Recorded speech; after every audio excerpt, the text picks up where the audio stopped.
Being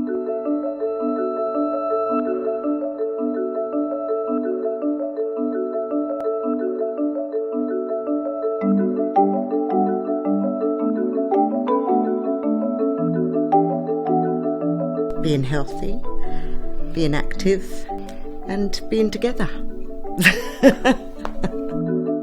Freedom. When I'm out walking, the fresh air, some hills. What makes me happy? Being with my wife, of course. We've been very, very happy. Lots of things make me happy. Just life, I just love life. Everything about life, good or bad, makes me happy because that's what we're here for.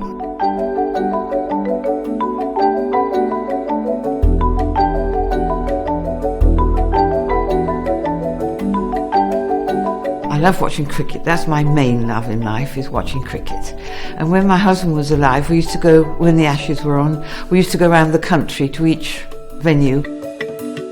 One Sunday, I decided to go back to church, and there was a lady there. As I looked at her, it came to me, that lady is single, she is for you.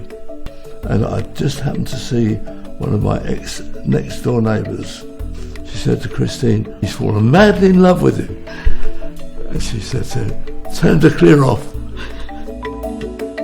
My father was an athlete, and I just grew up with athletics, and I started running when I was 12, and I only actually stopped competing when I was about 70. And I met a guy called Herb Nelson who ran a film stunt team, and he said, why don't you come and join us? And we had a ball. Get behind the wheel of a car driving through Sydney at 80 mile an hour legally. It was great fun. My parents, June and John Grant, had bought an apartment here. Sadly, my father passed away. They had a beautiful 5-bedroom, our family home, because there's 14 of us when we all get together with grandchildren and partners, and it just wasn't a usable space anymore. So now my mum's actually moving into somewhere like this. It's an absolute dream. We did see this on the internet, and I thought, oh, I'd love to live there. It's the first time I ever thought, oh, I'd love to live there. And then I thought, oh, no, I'm not used to this sort of level of luxury. I don't deserve to live there. And sort of cast it to one side. In the bin. In the bin. And again, daughter-in-law really took me to task and said, think about it. And came out of the bin again and had another look and thought, yes, I really would love to.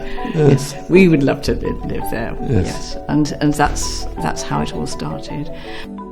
The concept looked amazing, so we came down to have a look, and we were just smitten, we just couldn't resist not coming here, We never sort of came up with a written plan as we need this, we need this, we need this, we need this. But as we were walking around here, and as we were driving around the area, we said, oh, I like that, and I like that, and I like that, and I like that. And there was nothing that's really come with I don't like it, So it's ticking a lot of boxes we never even realised were there.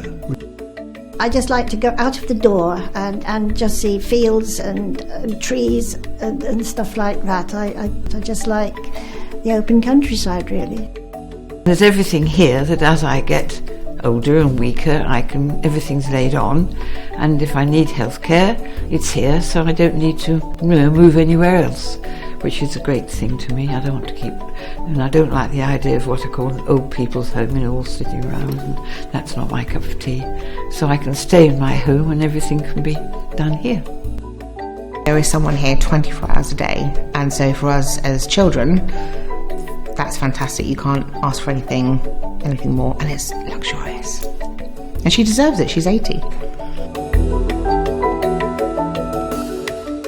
We want to create in Rangeford a place where you can live the life you want as you get older. And that means a life that's optimistic, a life that's fulfilling, and it's surrounded by the things that you want to do, not the things you're told you have to do because of the environment you live in. Rangeford's building vibrant communities for older people throughout the UK. The first one is Wadswick Green, which is near Bath, and the principle is that all the spaces we're creating will be lovely, stunning places for people to live in. And this comes from a personal experience I had. My mother had a medical event that meant that she couldn't go and live in the house she'd always lived in. And suddenly you've then got a very short period of time to find somewhere suitable for her. And in her case, it was a residential care home, which was something she really didn't want. I looked at that and I just thought, there's got to be a better way. What Rangeford are doing is trying to define a new way for people in their 60s to live. Different to anything that's gone before. They're a different generation. They're healthier, they're wealthier, they expect more from life, and what we're doing is trying to provide that. You start by saying, how do you want to live? How do you want your flat to be organised? What's the right place for the bedroom, the living room, the kitchen? What's the right shape and size? And once you've established that, you then join them together and put an envelope around them. Now, most people start by saying, this is a nice, cheap, simple, rectangular building. How many flats can I squeeze into it? And it's a very, very different attitude and approach. The first time you visit, I think the things that you'll really notice are the space, the light, the views, the ambition of the place, the modern qualities, the new way of living. I want them to feel they've come somewhere they never realised existed, but they actually want to be.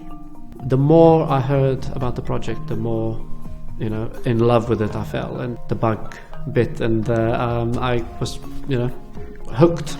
It is something that I now feel extremely passionate about delivering the promise, So what we're trying to create at Wadswick Green is an environment where people feel like we are an extension of their own home. It gives people the choice. It gives people the opportunity to be as involved and as active as they want to be. The service that we will be providing ultimately is about you. It's about the customer. It's about the resident.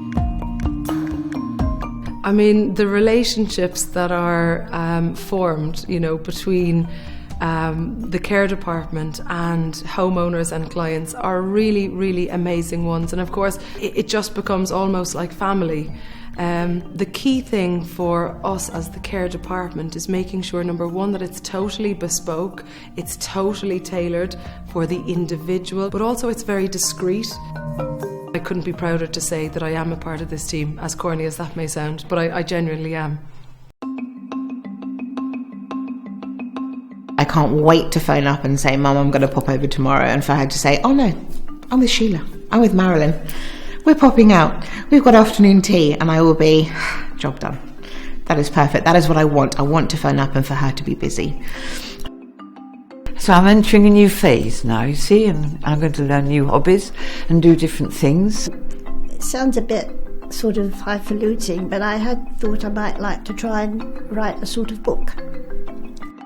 I like to dabble in watercolour, and I don't think I'm very good, but people have seen some of my paintings, they seem to like some of the things that I do. When I'm here, I haven't lost my independence and I can still carry on as before. So it's quite good I've been able to do it while I can, because so many people leave it too late to do this sort of thing. I think the Rangeford setup is brilliant, and I think the people that they've got running it are fantastic. It doesn't feel like retirement living as we know it in England. It's a whole different thing. It's just got everything, really. You can compare lots of assisted living and retirement villages, but you can't compare Wadswick, because this is the only place that I've actually been and thought, I'd love to see my mum and dad there. I'm one happy daughter.